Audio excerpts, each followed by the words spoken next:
자, 파동 파트 몇 페이지야? 148이래.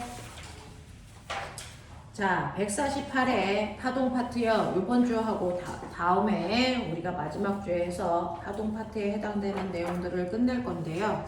그 중에서요. 일단은 여러분들이 파동이라는 걸 중학교 몇 학년 때 배울까요? 알려주세요. 1학년 때.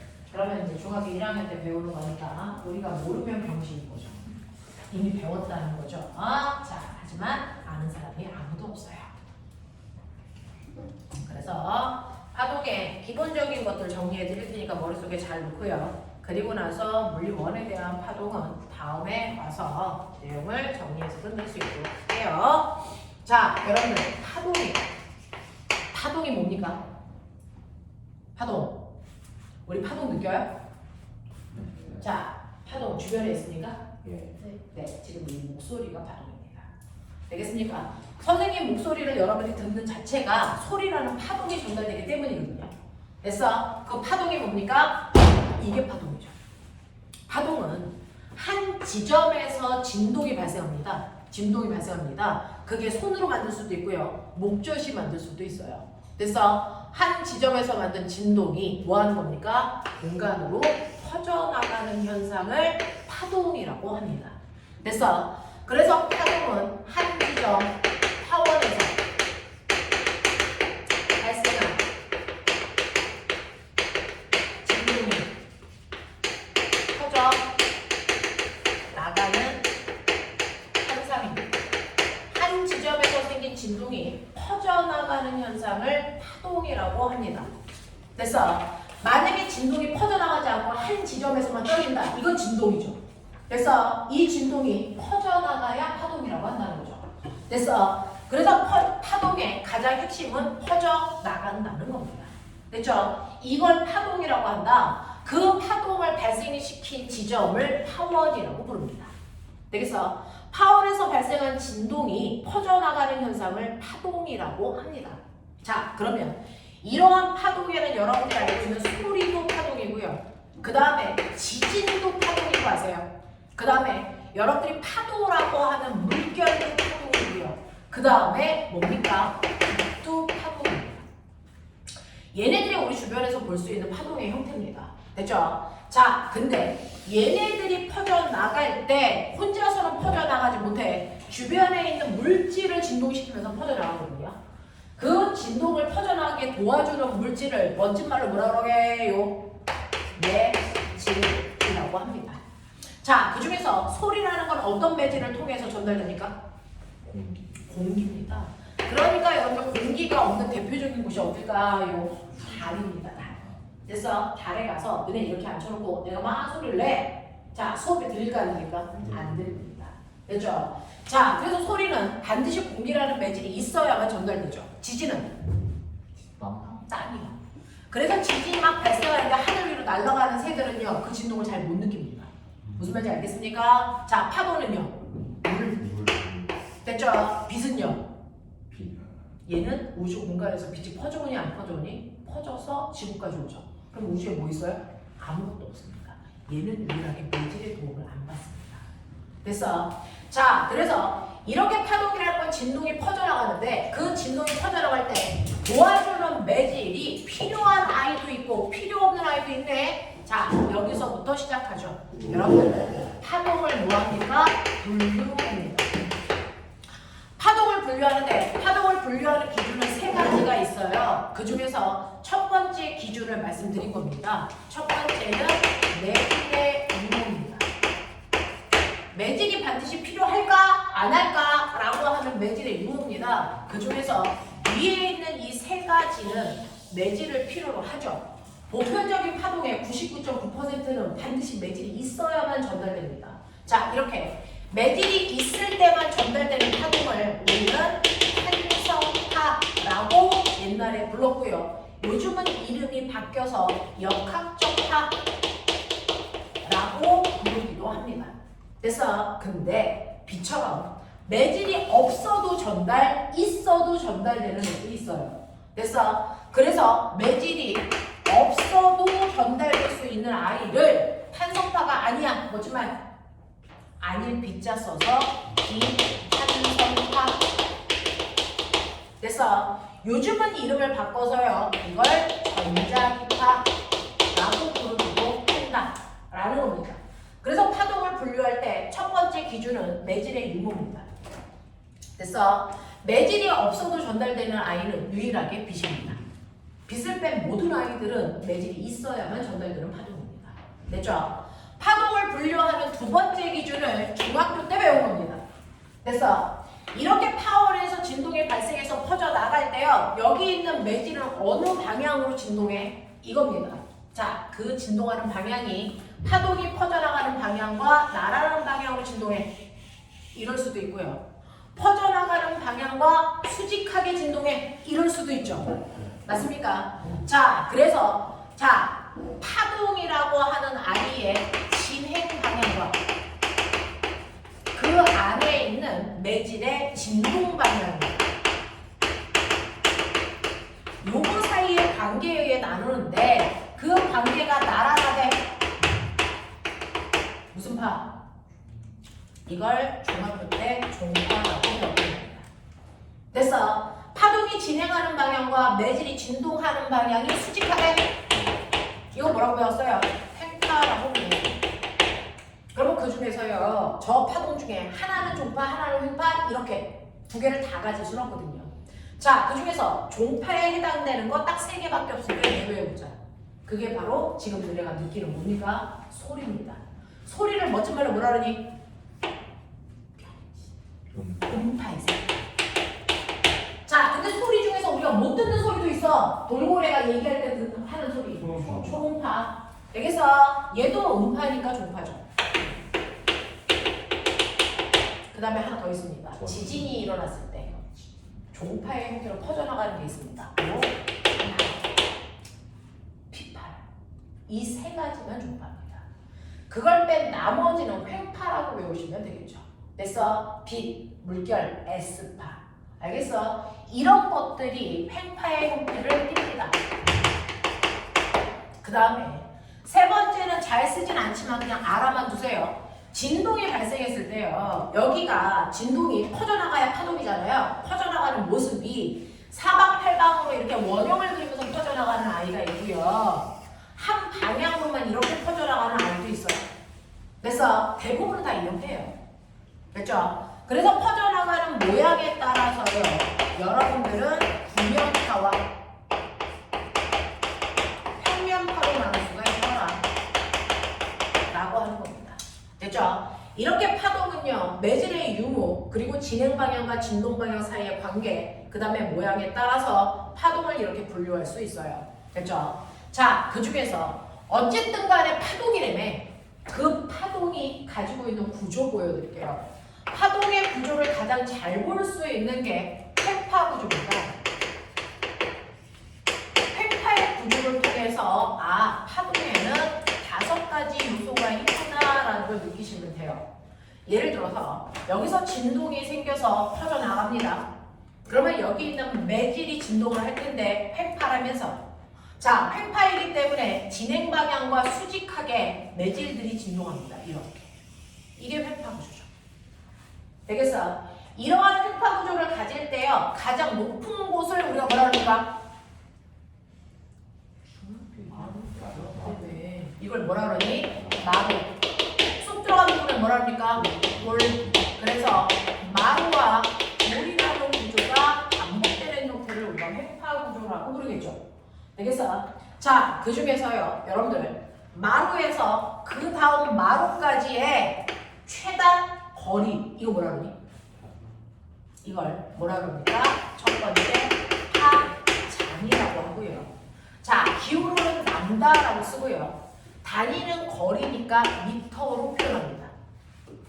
됐어? 이 파장을요, 마루에서 마루까지 꼭 재야 돼? 골에서 골까지 재면 안 돼? 이렇게 돼, 안 돼? 돼요. 그렇다면 굳이 마루에서 마루까지라고 할 필요가 없네. 됐어? 그럼 무슨 뜻이야? 같은 모양이 반복되는 최단거리라는 뜻이거든요. 자, 물리에서는 같은 모양을 뭐라 그러냐면 위상이라고 해요. 그래서 중학교 때 달의 위상 변화 배웠습니다. 됐죠? 라고 하는 모양을 우리가 위상이라고 해요. 그래서 같은 위상이 반복되는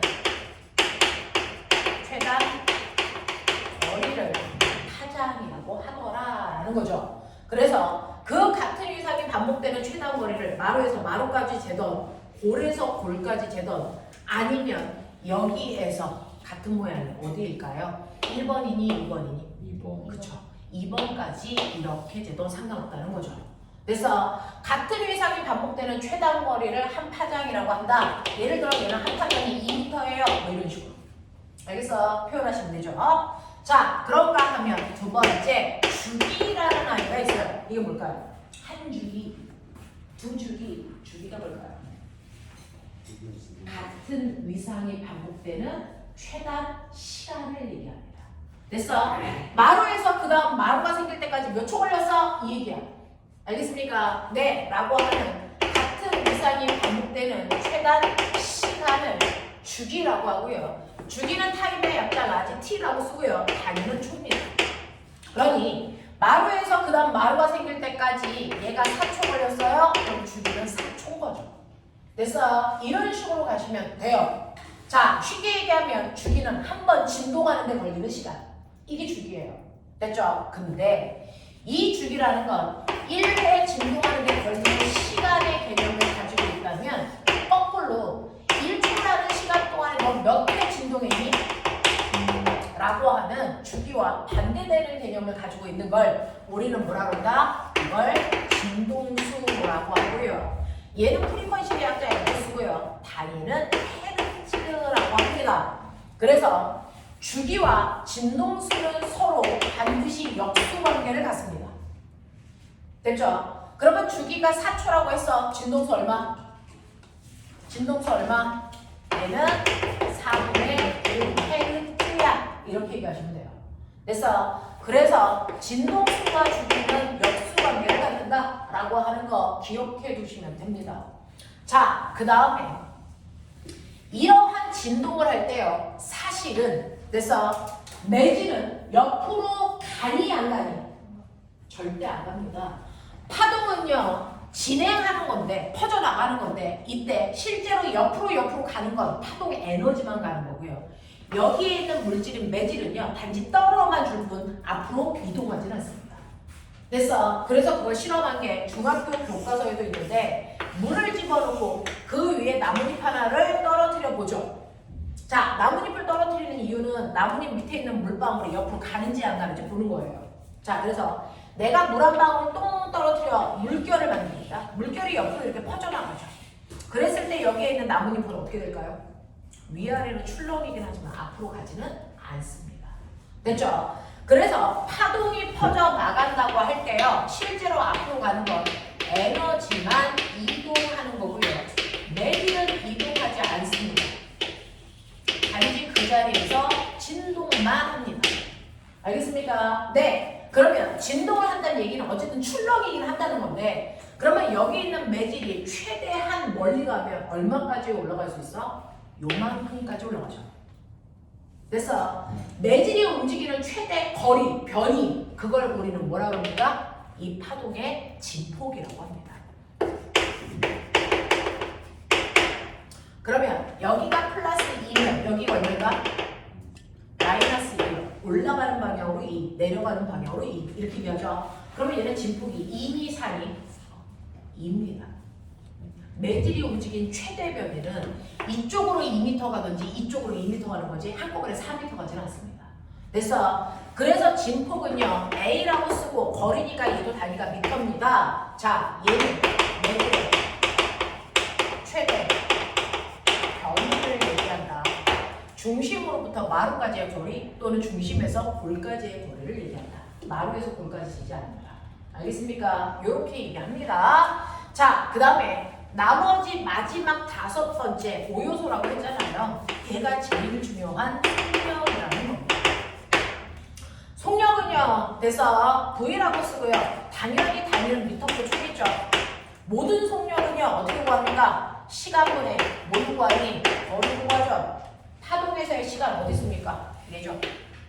그래서 파동에서는 주기분의 거리는 어디 있습니까? 그 한 주기 동안 간 거리 뭡니까? 뭡니까? 파장이죠. 주기분의 파장이 속력권의 식입니다. 되겠습니까? 이렇게 가죠. 그래서 파동에서의 속력도 시간분의 거리다. 파동에서의 시간은 주기라고 부른다.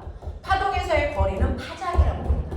그래서 주기분의 파장이 파동의 속력을 구하는 식인데 문법 쓰면 잘 보이죠? 얘요. 주기분의 1에다가 파장 곱한 거야. 주기분의 1을 따로 쓰면 뭐라고 한다 그랬죠? 그렇죠. 그래서 파동에서의 속력을 구하는 방법은 F 남자입니다. 되겠어? 자, 파동에서의 속력을 구하는 식은 T분의 남다 또는 F 남다로 구한다. 이게 파동의 속력을 구하는 식이다. 라고 하는 겁니다. 자, 이런 식으로요. 파동에서 가지고 있는 이 5가지 요소들이 뭔지 머릿속에 정확하게 넣으셔야 됩니다. 정확하게 넣으셔야 됩니다. 이거는 과거나 영재고나 면접에서도 대단히 많이 나옵니다. 됐죠? 주기, 파장, 진동수, 진폭, 속력입니다. 됐죠? 이 5가지를 기억하셔야 되고 이 아이들 중에서 속력을 구하는 문제들이 가장 많이 나오겠죠. 되겠어? 자, 이렇게 되는데 자, 여러분들이 알고 있는 것처럼요. 저 궁금한 게 있는데요. 자, 빛은요. 왜 구절해? 빛이 오다가 꺾이잖아. 왜 꺾여? 예, 매질마다 파동이 전달되는 뭐가 달라서? 속력 차이예요. 그러면 빛이 오더라도 진공에서 빛이 올 때와 공기 중에서 빛이 올 때 속력이 뭐해진다고요? 달라집니다. 그럼 나 궁금한 게 있어요. 파동의 속력을 결정하는 건 뭡니까? 실제로 햇빛이 이렇게 지구를 향해서 오면 지구에 있는 사람의 햇빛을 봅니다. 됐죠? 여기는 우주입니다. 자, 근데 이 빛을 프리즘으로 보면 빛에도 색깔이 있죠? 빨주, 노초, 파남보 맞습니까? 자, 왜 내 눈에 빨간색은 빨개 보이고 파란색은 파래 보입니까? 죽여버려. 빨가니까 이따위 얘기하면 죽여버리라. 자, 빨간색, 파란색, 초록색이라는 걸 우리의 눈에 있는 시각세포가 구분합니다. 뭘로 구분하지 아세요? 에너지의 세기에 따라 구분합니다. 그 에너지의 세기가 진동수입니다. 그래서 파동은요, 속력은 이렇게 구하는 거지만 파동이 가지고 있는 파동 에너지요. 이거 어떻게 구하는 거냐면 HF예요. HF 구합니다. H는 플랑크라는 사람이 알려준 상수값이니까 그냥 읽어놓으시면 돼요. 그래서 F는 뭡니까? 진동수예요. 진동수가 큰 애가 에너지가 큽니다. 알겠어? 그러면 왜 빛의 삼원색 이런 거 물어봐도 돼? 빛의 삼원색 안 되는구나. 한국말로 뭔데? 빨, 초, 다 이게 빛의 삼원색이야. 이 중에서 제일 에너지가 큰 거. 빨주, 초, 파남보, 보라색 쪽으로 갈수록 에너지가 커요. 그래서 이거거든요. 그러니까 우리 눈에 들어오는 빛의 에너지에 따라서요. 어떤 에너지를 가지고 있는 애는 빨간색, 어떤 에너지를 가지고 있는 애는 파란색으로 우리 눈에 있는 시각세포가 인지한단 말이야. 그래서 색깔이 달라 보이는 거예요. 자, 그러니 여기에서 빨간빛, 초록빛, 파란빛이 이렇게 온다고 치자. 이거 빨강, 이거 초록, 이거 파랑. 얘가 에너지가 제일 커. 그러니까 얘의 진동수가 제일 크겠죠. 얘의 진동수를 100이라고 치자. 얘의 진동수를 10이라고 치자. 얘의 진동수는 1이라고 치자. 알겠습니까? 누가 더 지구에 먼저 올까요? 속력을 구하는 식은 F 남당입니다. 누가 더 지구에 빨리 올까요? 다 같이 올까? 파랑이 먼저 올까? 똑같이. 동시에 옵니다. 오? F가 더 큰데? 네. F가 훨씬 더 크지만 속력은 F에다가 남다를 곱하는 겁니다. 빨간색은요, 진동수는 1이지만 파장이 100입니다. 그래서 속력이 100입니다. 초록색은요, 진동수 10인데 파장이 10입니다. 그래서 속력이 100입니다. 그래서 파란색은 진동수가 100이고 파장은 1입니다. 그래서 속력이 100입니다.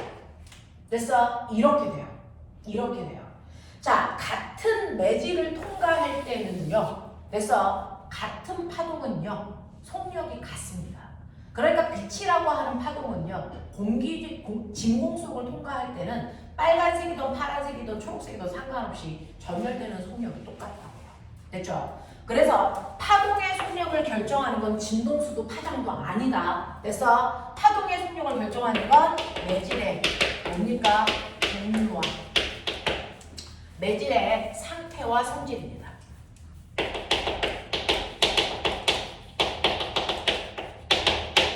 매질이 고체 상태야, 액체 상태야, 기체 상태야, 그리고 성질, 온도가 높아 낮아, 이런 것들이 파동의 속력을 결정합니다. 됐죠? 자, 그렇다면 그 중에서요, 여러분들이 알고 있는 매질이 반드시 필요로 하는 탄성파의 대표적인 거, 소리죠. 자, 소리라고 하는 파동의 속력, 소리는요, 어떤 매질을 통과할 때 제일 속력이 빠를까요?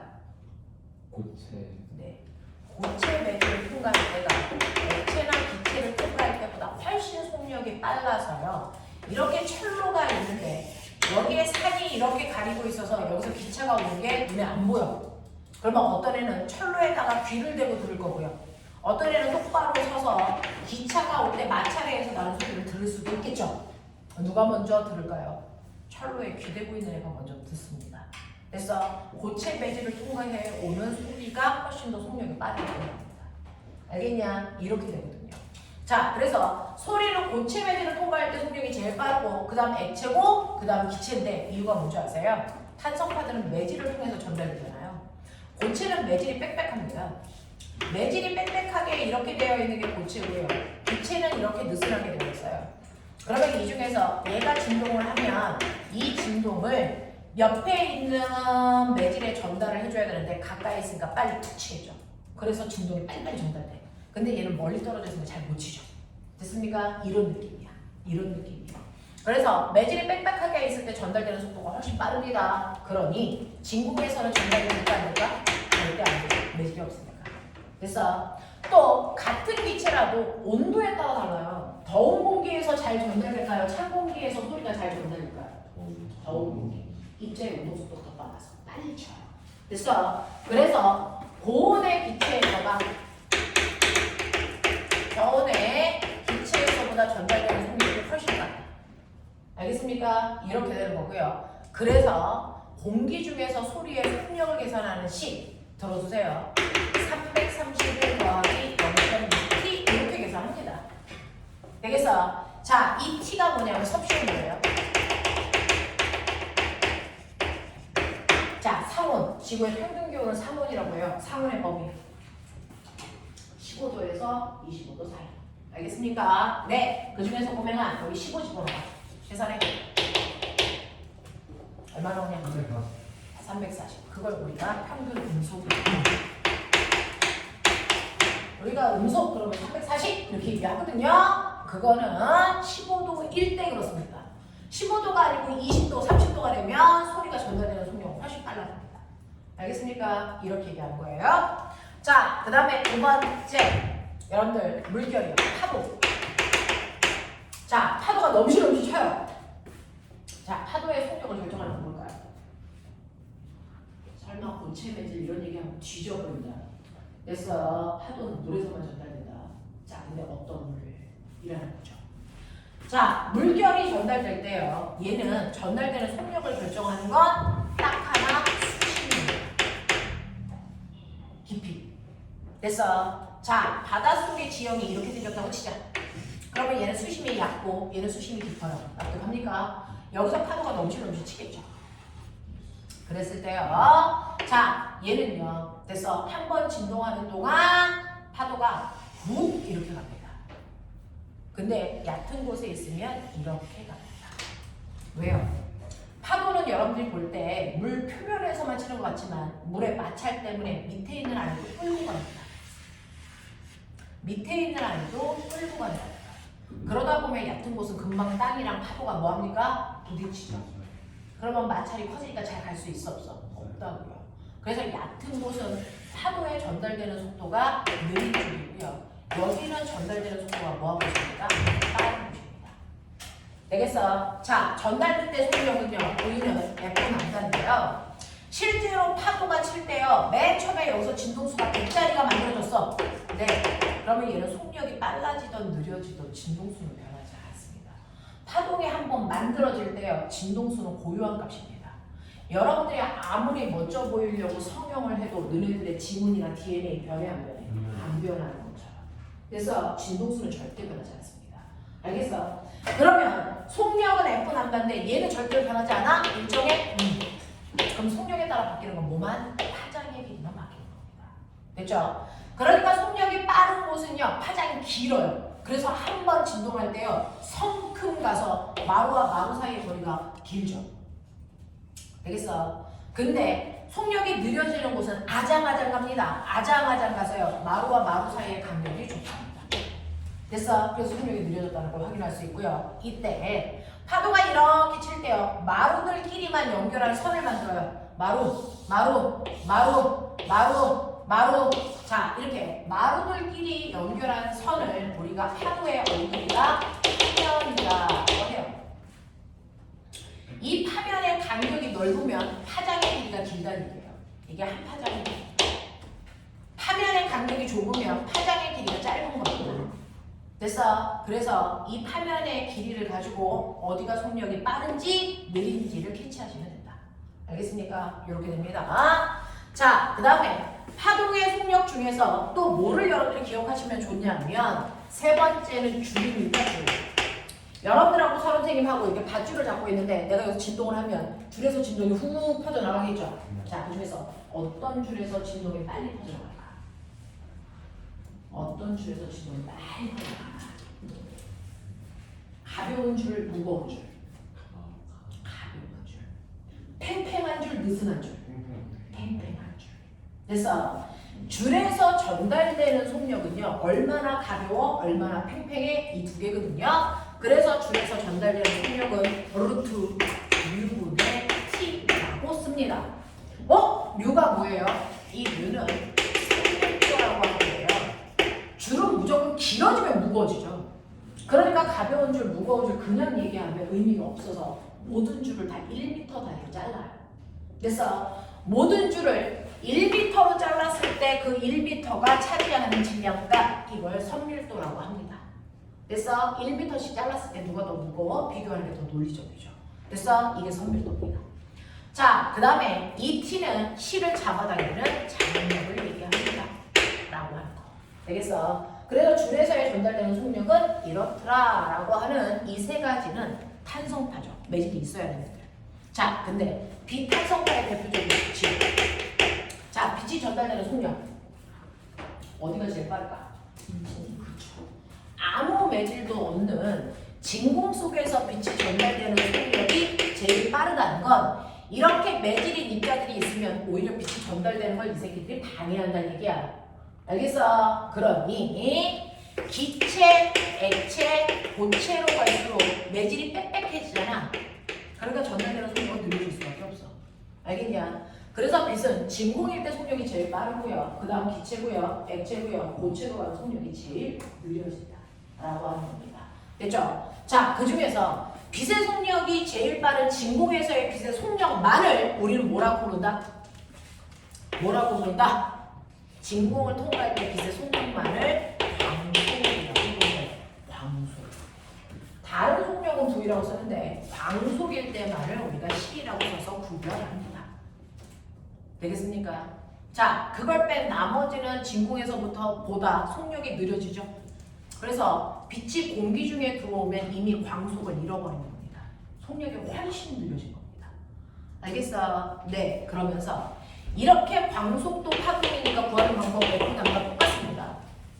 근데 우리가 앞에서 1단원에서 배웠던 것처럼 광속은 불변한데 광속은 항상 일정하대. 그러니 빨간색 빛, 파란색 빛, 초록색 빛의 속력이 같을 수밖에 없는 게 광속이 불변하기 때문이야. 근데 광속만 불변해. 광속이 아닌 상태에서는 색깔별로 전달되는 속력이 달라. 알겠습니까? 네. 그래서 광속만 일정하다. 그러면 광속은 일정하니까 C는 F 남당 이 값이 항상 일정해. 빨간색의 진동수가 1일 때 파장은 돼. 파란색의 진동수가 100일 때 파장은 1. 무슨 관계야? 진동수와 파장은 무슨 관계? 반비례 관계. 그래서 F는 언제나 람다분의 C의 관계를 갖춰. 됐어? 그러니 아까 선생님이요 파동 에너지를 구할 때 이렇게 구해라고 했던 거 기억나죠? 파동 에너지는 HF에 근데 F 자리에다가 람다분의 C 집어넣으면 되니까 람다분의 HC야 이렇게 했어도 무방. 알겠습니까? 자, 그러니까 파동 에너지는 진동수가 클수록 에너지 크고요. 파장이 길면 에너지는 작은 거죠. 알겠습니까? 이런 느낌으로 여러분들이 보시면 되겠다. 그래서 파동에서의 속력을 결정하는 인자들은 저런 게 있다는 거 머릿속에 넣으시면 됩니다. 5분밖에 없어. 자, 그러면 파동은 이렇게 5가지의 요소들로 되어 있고 파동의 속력은 매질에 의해 결정된다면 파동의 성질이죠. 여기부터가 물어 내용이에요. 됐어? 네, 그 중에서 간단한 것만 5분 안에 짚고요. 나머지는 다음 주에 와서 책을 마무리해 드릴게요. 파동의 성질. 파동의 성질에는 4가지 또는 크게 보면 5가지가 있어. 이렇게 얘기하는 책도 있어요. 자, 파동의 성질이 있는데 그 중에서 중학교 때 배운 파동의 대표적인 첫 번째 성질. 그 파동의 성질을 여러분들은 빛의 성질 이렇게 배웠어요.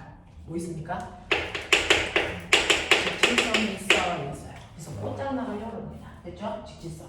이 직진성 때문에 나타나는 현상.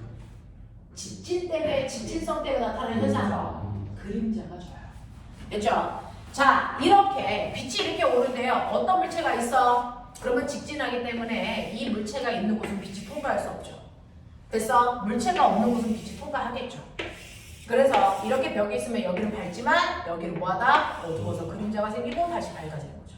됐죠? 이렇게 그림자가 지는 현상이 직진하기 때문에 나타나는 현상인데 이 그림자 지는 현상이 우주에서도 나타나죠. 뭘까요? 우주에서 그림자 지는 현상. 네, 맞아요. 그 중에서 일식이 뭐야? 달이 그림자 안에 태양 들어가서 태양 안 보여요. 이거잖아, 이 새끼다. 됐어? 또! 월식! 이거 뭐야? 달이 먹혔어요. 누구한테? 지구 그림자에. 알겠습니까? 이런 얘기예요. 그래서 일식과 월식이 나타나는 현상이 바로 빛이 직진하기 때문에 나타나는 현상이다 라고 하는 거 정리하시면 돼요. 자, 그 다음에 2번째 반사. 반사가 뭐야? 자, 빛이 가다가 다른 물질을 만났을 때 뭡니까? 돌아 나가는 현상을 반사라고 해요. 그래서 이렇게 물질이 있는데 빛이 오죠? 빛이 오다가 다른 물질을 만나면 퉁 하고 되돌아 나갑니다. 이게 빛의 반사인 거죠. 됐죠? 자, 그랬을 때 물체를 향해서 들어오는 빛은 입사광선, 나가는 빛을 반사광선 이라고 얘기할 건데, 자, 빛이 들어왔다가 나갈 때 몇 도로 들어왔다 몇 도로 나가는지 궁금해? 각도 재고 싶어? 그러면 각도를 잴 때요. 각도기 0도를 맞추는 기준선이 필요하죠. 거짓말? 없어. 됐죠? 없어는 어떻게 돼요? 빛이 들어온 면에 접선을 그리고 그것과 무조건 90도 되게 선을 그리시면 얘가 법적으로 각도를 재는 선 없어야 됩니다. 그래서 각도기 0도를 여기다 맞춰놓고 입사광선까지 각도 요만큼을 재. 이게 바로 입사광선. 법선으로부터 반사광선까지 각도를 재. 이게 반사각도. 그래서 모든 각은 법선으로부터 잰다. 되겠어요? 그래서 입사각과 반사각이 만들어지는데요. 자, 이때 반사에는 반사법칙이 나옵니다. 중학교 때 배웠다. 이게 네, 언제나 빛이 들어오는 입사각과 반사각의 크기가 어때야 된다? 같아야 된다. 이게 반사법칙입니다. 됐죠? 입사각의 크기와 반사각의 크기는 무조건 같아야 된다. 이게 반사법칙입니다. 되겠어? 근데 반사의 종류 있죠. 표면이 매끄러운 곳에서요. 광원에서 빛이 오면 빛은 날아가게 이렇게 옵니다. 근데 표면이 매끄러우니까 거기서 튕겨나가서 반사광선이 생기는데 얘네들은요 모두 빛이 들어올 때요 입사각이 모두 다 날아내서 얘가 30도면 나머지도 몇 도? 30도, 30도, 30도니까 빛이 퍼져나가 몇 도입니까? 30도, 30도, 30도, 30도 방향이 다 같은 방향으로 나가요. 이렇게 표면이 매끄러울 때요. 빛이 모두 다 같은 한 방향으로 나간다. 무슨 반사? 그렇죠. 정반사. 자, 정반사는 표면이 매끄러울 때 빛이 모두 다 같은 방향, 한 방향으로 나가는 걸 정반사라고 합니다. 그럼 정반사가 일어나고 있다는 증거 있어요? 빛이 한 방향 나가는데 눈에 안 보이잖아요. 그럼 정반사는 어떻게 알아요? 증거가 있어요. 정반사하고 있는 대표적인 물체가 뭡니까? 거울. 그 거울에 가면 어떤 일이 발생합니까? 여러분들 얼굴이 비칩니다. 됐어요? 자, 여러분들 주변의 환경들이 이렇게 비치는 이 현상이 바로 정반사 하기 때문에만 나타나는 현상이에요. 알겠어요? 이렇게 되죠? 근데 표면이 매끄럽지 않고 표면이 울퉁불퉁 거칠다고 치죠. 울퉁불퉁. 그러면 광원에서 빛은 나란하게 오겠죠. 나란하게 오겠죠. 나란하게 오겠죠. 근데 이 빛이 어떤 부분에 와서 닿느냐에 따라 접선을 그렸을 때 어떤 부분에 와서 닿느냐에 따라서 그 면에 접선을 그렸을 때 접선 방향이 다 달라요. 그럼 그 접선과 90도 되게 법선을 그리라 했어요. 법선, 얘랑 90도 되게 법선 이렇게 그려주네요. 얘랑 90도 되게 법선 그랬을 때요. 이게 입사각이죠. 이게 만약에 40도라고 치자. 얘는 이쪽 방향으로 10도야. 얘는 이쪽 방향으로 20도야. 이렇게 된다고요. 그럼 반사각은요. 그 법선으로부터 반대 방향으로 같은 각으로 튀겨나가야 되잖아요. 반대 방향으로 같은 각으로. 반대 방향으로 같은 각으로 나가야 되잖아요. 이때 빛이 나가는 그 방향들이 다 뭐합니까? 다 달라요. 그렇죠? 표면이 거칠면 우리는 빛이 나갈 때 한 방향으로 나가는 게 아니고 모든 방향으로 빛이 퍼져나갑니다. 이걸 무슨 반사라고 합니까? 그쵸? 이걸 난잡한 반사, 난반사라고 하고요. 난반사가 일어날 때 주변 경치가 비칠까 안 비칠까? 절대 안 비쳐요. 여기 저 칠판이에요. 빛 반사하고 있을까요? 안 하고 있을까? 좀 하고 있으니까 칠판에 있는 글씨가 눈에 보이겠죠. 근데 저 칠판에 눈에 얼굴 비치니? 안 비치죠. 난반사하기 때문입니다. 알겠어? 네, 이렇게 됩니다. 그래서 이렇게 정반사와 난반사는 표면의 거칠기에 의해서 빛이 퍼져나가는 방향이 결정되기 때문이다. 알겠어? 그게 한 방향이어야만 주변의 경치가 비치는 거고요. 모든 방향으로 퍼져나가면 단지 그 사물만 볼 수 있을 뿐 내 얼굴은 비치지 않습니다. 알겠어? 그래서 반사의 종류에 이런 것들이 있다까지만 기억해 두시면 돼요. 됐어? 여기까지는 중학교 내용을 정리한 것 뿐입니다. 알겠냐? 되겠죠? 네, 그래서 시험 끝나고 오면 고등학교의 파동 파트를 해봐 드릴게요. 시험 잘 보고 와. 고생했다.